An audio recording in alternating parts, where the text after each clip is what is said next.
حسودهای پشت پرده‌های طلایی. 10 زنی که بالیوود رو به میدان جنگ تبدیل کردن. سلام و ناماچکا به همه شما دوستان و همراهان همیشگی. امروز در خدمت شما عزیزان هستیم با حسودترین بازیگران بالیوود. میگن بالیوود رویاها رو میسازه، اما پشت دوربین‌های براق و لباس‌های پولک دوزی شده دنیایی هست که در اون حسادت، کینه، خشم و دشمنی واقعی‌تر از هر فیلمنامه‌ای هست. امروز می‌خوایم از زنانی حرف بزنیم که در اوج شهرت، ثروت و زیبایی نتونستن موقعیت همدیگر رو تحمل کنن. از سیلی‌هایی که پشت دوربین خوردن، از مراسم‌های عروسی که همدیگر رو دعوت نکردن، از نقش‌هایی که دزدیده شدن و از عشق‌هایی که تبدیل به جنگ شدن. اگه فکر می‌کنید این درام‌ها فقط روی پرده سینما اتفاق میفته، با ما باشید تا بهتون ثابت کنم که واقعیت بالیوود تلخ‌تر و هیجان انگیزتر از هر فیلمیه که تا به حال دیدید. اگه به حواشی و جنجال‌های سلبریتی‌ها و افراد مشهور جهان علاقه‌مندید، کانال رو سابسکرایب کنید. حتما برای حمایت هرچه بیشتر از من ویدیو رو لایک و هیجان افزایی هم بکنید. برای شما هیچ هزینه‌ای نداره، ولی برای من میتونه خیلی کمک کننده باشه. بالیوود پرزرق و برق‌ترین صنعت سرگرمی آسیا هستش. هر سال صدها فیلم، هزاران تیتر خبری و میلیون‌ها طرفدار. اما در این دنیای رویایی یه چیز همیشه ثابت بوده: حسادت. نه اون حسادت معمولی که گاهی در زندگی همه ما سر میزنه، بلکه حسادتی ریشه‌دار، زهراگین و مخرب که کارو به درگیری‌های علنی، دعواهای رسانه‌ای و حتی درگیری‌های فیزیکی واقعی کشونده. در این صنعت بقا یعنی موندن در صدر و موندن در صدر یعنی مطمئن شدن از این که رقیب پایین میمونه. این منطقه سرد روابط بسیاری رو با همدیگه نابود کرده، دوستی‌های عمیق رو به دشمنی تبدیل کرده و صحنه‌های آفریده که سالها بعد هنوز هم در موردشون حرف زده میشه. امروز براتون در مورد 10 زن مشهور بالیوود حرف میزنم که نامشون نه فقط با استعداد و زیبایی، بلکه با حسادت‌های معروف، دشمنی‌های پر سر و صدا و جنجال‌هایی گره خورده که هنوز هم سرتیتر خبرها هستند. نفر اول، جایا باچان. حسادتی که 40 سال ادامه داره. اگه بخوایم از طولانی‌ترین، عمیق‌ترین و سرسخت‌ترین حسادت در تاریخ بالیوود حرف بزنیم، باید از جایا باچان شروع کنیم. زنی که شوهرش آمیتاب باچان یکی از بزرگترین ستاره‌های تاریخ سینمای بالیووده و این خودش کافیه که زندگی هر زنی رو پیچیده بکنه. داستان اون از اواسط دهه 70 شروع شد. آمیتاب تازه به اوج رسیده بود. رکا یکی از زیباترین و سکسی‌ترین زنان بالیوود در مقابلش بازی می‌کرد. شیمی که بین این دوتا روی پرده سینما درخشید خیلی زود شایعه‌ها رو برانگیخت. رکا علنا از احساساتش به آمیتاب حرف می‌زد، نه به طور مستقیم، اما با نوع نگاهش، با انتخاب زیورآلات و آرایشش و با حرفایی که در مصاحبه‌ها می‌زد. جایا باچان زنی نبود که بشینه و تماشا کنه. از همون اول موضع اون در قبال رکا کاملا مشخص بود: سرد، رسمی و بدون هیچ تعارفی. در مراسم‌های عمومی نگاه‌هاشون به هم نمی‌افتاد. رکا در مهمانی‌های بزرگ خانواده باچان دعوت نمی‌شد. در جشن‌های بزرگ صنعت سینما اگه جایا یه طرف بود، رکا طرف دیگه وای میستاد. یه صحنه معروف وجود داشت که بارها به اون اشاره میشه. در یک مراسم رسمی رکا وارد شد و به سمت جایا رفت تا باهاش احوالپرسی کنه. جایا بدون کوچکترین واکنشی برگشت و رفت.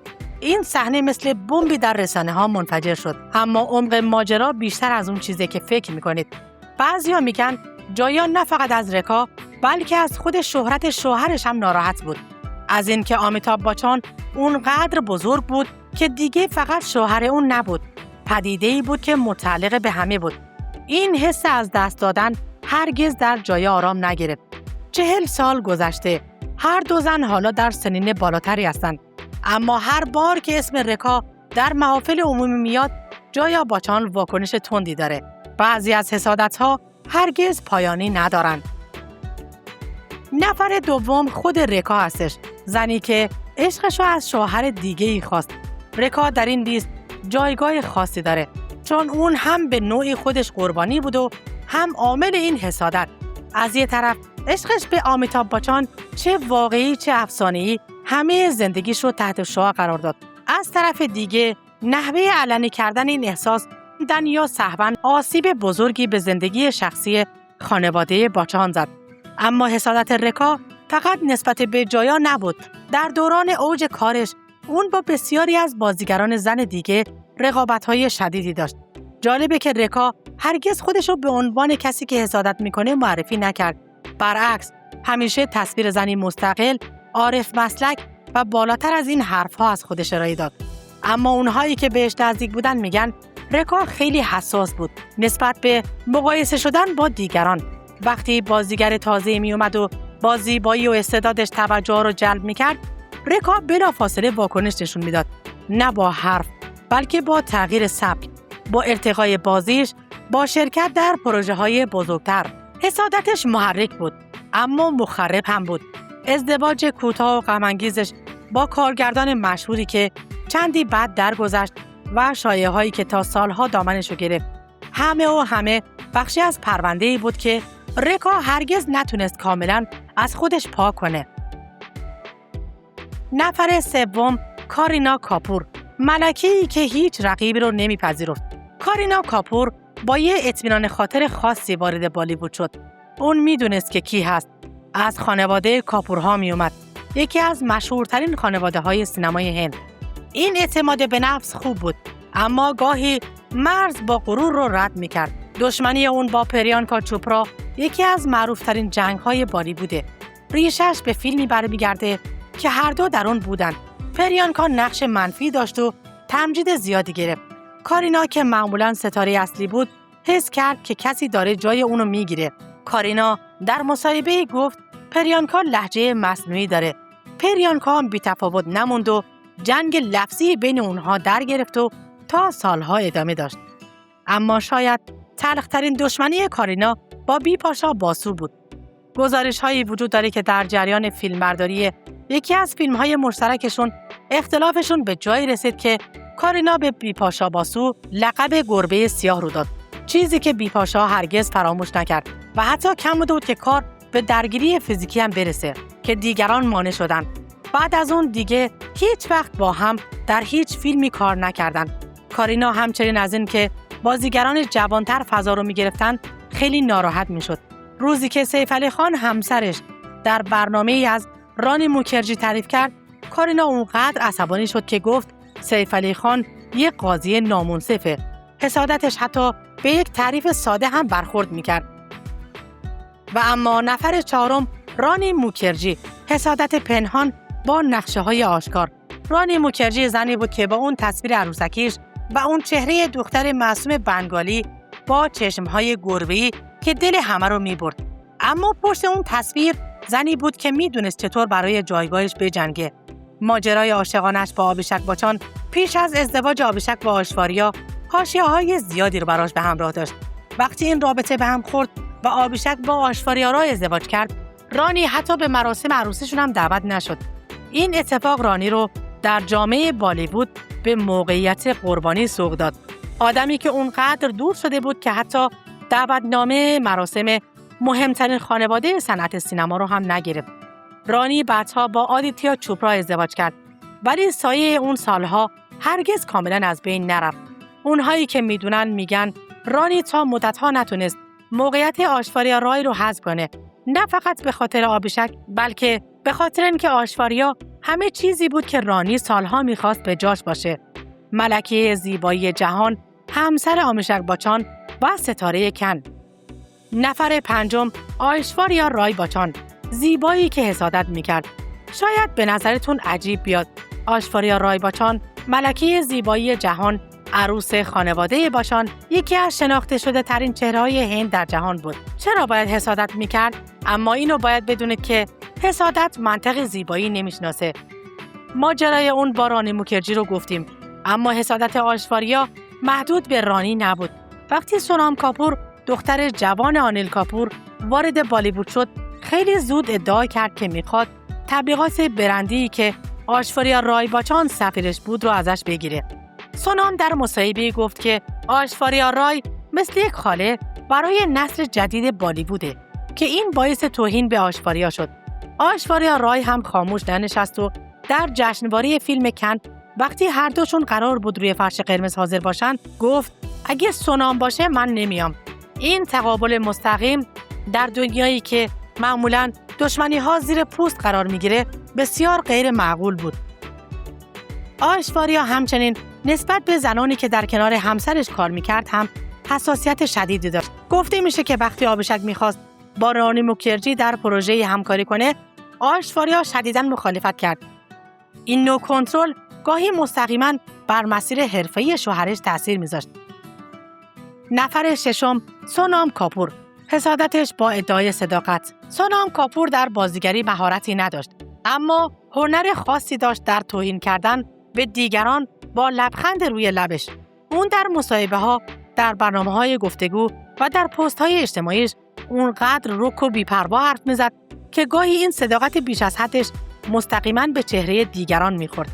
حمله اون به آیشواریا رای رو گفتیم، اما در مورد ماجراش با دیپیکا پادوکن کمتر حرف به میون اومده. سونام در یک برنامه از شیوه لباس پوشیدن دیپیکا به شدت انتقاد کرد. نه انتقادی دوستانه، بلکه به صورتی که کاملا تحقیرآمیز بود. این در حالی بود که دیپیکا داشت تبدیل به یکی از مهمترین ستاره‌های بالیوود میشد. زمین این حسادت رو باید در اینجا دید. سونام از یک خانواده مشهور می اومد. پدرش از ستاره‌های بزرگ بالیوود و کهنه‌کار بود. انتظار میرفت اون هم به همون عظمت برسه. اما دیپیکا دختر یک بازیکن بدمینتون از جنوب هند بود. بدون هیچ پشتوانه‌ای به بالیوود رفت و تونست به مراحل بالا برسه. این واقعیت برای سونام قابل تحمل نبود. سونام همچنین در مقابل رنبیر کاپور، کسی که روزی عاشقش بود، موضع تندی داشت. وقتی رنبیر با دیپیکا آشنا شد و از سونام جدا شد، سونام سالها در مصاحبه‌ها با کنایه از اون دوره یاد میکرد. نفر هفتم، دیپیکا پادوکن، ستاره‌ای که کینه رو میپروروند. دیپیکا تصویر یک زن قوی، موفق و مستقل رو داشت. کمپین آگاهی بخشیش درباره بیماری روحی و موضع‌گیری‌هاش در قبال مسائل اجتماعی اونو به چهره مثبت تبدیل کرده بود. اما بالیوود بخشای دیگه‌ای هم از اون رو به یاد میاره. ماجرای اون با کاترینا کایف به رنبیر کاپور برمیگشت. رنبیر دیپیکا رو ترک کرد و با کاترینا آشنا شد. این بی‌وفایی یا بهتر بگم خیانت عمیقاً دیپیکا رو آزرد. در برنامه دیپیکا در حضور کاترینا و دیگران کنایه‌ای به سن کاترینا زد. این لحظه ضبط شد و در فضای مجازی ویروسی شد. خیلی‌ها گفتن این حرف از روی حسادتش بوده. دیپیکا سالها با رنبیر سینگ رابطه داشت و پیش از این که ازدواج کنن، در این مدت هر بار که رنبیر سینگ در کنار بازیگران زن دیگه دیده میشد، دیپیکا شدیداً واکنش نشون میداد. زندگی خصوصیش پر بود از این تنش‌ها. همچنین رقابتش با کاترینا برای جایگاه اول بالیوود سالها ادامه داشت. نه فقط در پروژه‌های سینمایی، بلکه در قراردادهای تبلیغاتی، در پوشش رسانه‌ای و در هر جایی که نام یکی بود، نبود دیگری حس می‌شد. نفر هشتم، کاترینا کایف، حسادت خاموش و البته اثرگذار. کاترینا کایف در بالیوود زن کمابیش خاموشیه. در مصاحبه‌ها کمتر از دیگران حرف میزنه، کمتر دشمنی میکنه و کمتر جنجال به پا میکنه. اما این سکوت به معنی نبود حسادت نیست. رقابت اون با پریانکا چوپرا در یک مراسم مد معروفه. هر دو میخواستن ستاره اصلی اون شب باشن. در نهایت پریانکا کنار رفت. به گفته خودش از سر بزرگواری، اما کسایی که اونجا بودن میگن تنش پشت صحنه خیلی بیشتر از چیزی بود که بعدها گفته شد. اما شاید مهمترین رقابت کاترینا رقابت ناگفتش با آنوشکا شارما بود. هر دو در یک دوره به سلمان خان بسیار نزدیک شده بودند. هر دو می‌خواستند در پروژه‌های بزرگ باشند. تعارف‌های رسمی بینشون هرگز به دوستی واقعی تبدیل نشد. نفر نهم، پریانکا چوپرا، فاتح دنیا در کنار کینه از بالیوود. در مورد جنجال‌ها و حواشی پریانکا قبلا در همین کانال ویدیوی مفصلی رو براتون کاور کردم که اگه دوست دارید میتونید بزنید روی لینک بالای صفحه و تماشا کنید. البته در اولین کامنت و دیسکریپشن هم قرار میدم. پریانکا چوپرا شاید موفق ترین بازیگر زن هندی در تاریخ باشه. از ملکه زیبایی هند تا ستاره بالیوود. از بالیوود هم مجبور شد که بره به هالیوود و نهایتاً با خواننده مشهور و موسیقیدان آمریکایی نیک جوناس ازدواج کرد. این موقعیت باور نکردنی درست به همون اندازه که تحسین به همراه آورد، حسادت هم آفرید. اما خودش هم از این حسادت بی‌نصیب نبود. کارینا کاپور رو داریم، ماجراشون رو گفتیم، اما عمق دشمنی اونها بیشتر از یک فیلم بود. کارینا احساس میکرد که پریانکا داره جایگاهش رو میگیره و اون جایگاه هرگز حق اون نیست. پریانکا هم نه از خانواده فیلمی بود و نه سابقه تئاتر داشت، نه رابطه خاصی در صنعت، اما داشت از همه جلوتر میزد. ماجرای اون با شاهید کاپور، کسی که زمانی با کارینا بود، آتش رو تیزتر کرد. پریانکا بعد از جدایی کارینا از شاهید با شاهید رابطه داشت. کارینا اینو فراموش نکرد. رقابت پریانکا با کاترینا هم ادامه دار بود. در یک مراسم فیلمسازی برای تعیین اینکه ستاره اصلی شب کیست، صحنه اتفاق افتاد که سالها موضوع داغ محافل بود. پریانکا وقتی بالیوود رو ترک کرد و به آمریکا رفت، خیلی‌ها فکر کردن که این پایان داستانه، اما در بازگشت‌های گاه و بیگاهش تنش‌های قدیمی هنوز هم وجود دارن. و اما نفر دهم و آخر کنگانا رانات، انفجار بزرگ. کنگانا رانات پرونده متفاوتی داره. اون نه فقط حسادت میکرد، بلکه حسادت دیگران به خودش رو هم فریاد میزد. یک زن دو شخصیتی که از یه طرف خودش رو قربانی حسادت صنعت میدونست و از طرف دیگر نسبت به موفقیت دیگران واکنش‌های تندی نشون میداد. شروعش رو از آلیا بات بهتون بگم. وقتی آلیا برای نقشش در یک فیلم مهم تحسین گرفت، کانگانا گفت بازی اون متوسط بوده و از بچه‌های آقازاده بالیوود خسته شده. بعداً گفت آلیا و رنبیر زوج دروغین هستند و حرکاتشون کاملاً مصنوعیه. این حرفا نه یک بار بلکه بارها و در قالب‌های مختلف تکرار شد. با تاپسی پانو هم همینطور. وقتی تاپسی در نقش درخشید که کنگانا فکر میکرد باید مال اون میبود، آرام نگرفت و سالها در فضای مجازی به همدیگه تاختند. یک بار وقتی اداره مالیات خانه تاپسی رو بازرسی کرد، کنگانا از این خبر با رضایت یاد کرد، کاری که هیچ کس در بالیوود علنا اینطور انجام نمیداد. کنگانا همچنین با اورمیلا ماتونکار، بازیگر کهنه‌کار بالیوود، درگیری‌های علنی زیادی داشت که به توهین‌های شخصی کشید. اون جمله‌ای گفت که تا سالها در ذهن ماند. او اورمیلا رو با عبارتی تحقیرآمیز توصیف کرد که موجی از واکنش رو در رسانه‌ها ایجاد کرد. درگیری اون با ریتیک روشن، کارن جوهر، موکش باد و بسیاری از کله‌گنده‌های بالیوود هم سرتیتر خبرها بود و شاید بزرگترین درگیری با کل صنعت بود. اون صنعت سینما رو مافیایی خوند که استعداد رو سرکوب میکنه. ادعا کرد که کارن جوهر یکی از قدرتمندترین تهیه کنندگان بالیوود و دیگران بهش گفتن که بالیوود رو برای همیشه ترک کنه. ریشه این همه خشم کجاست؟ کنگانا از یک روستا در هیماپاچال پرادش اومد، بدون پشتوانه خانوادگی، بدون رابطه و بدون پول، با مبارزه بالا رفت و وقتی بالا رفت دید که دیگران با نصف تلاشش 10 برابر بیشتر دستمزد میگیرند. این نابرابری واقعی یا ذهنی تبدیل به خشم شد که هنوز فروکش نکرده.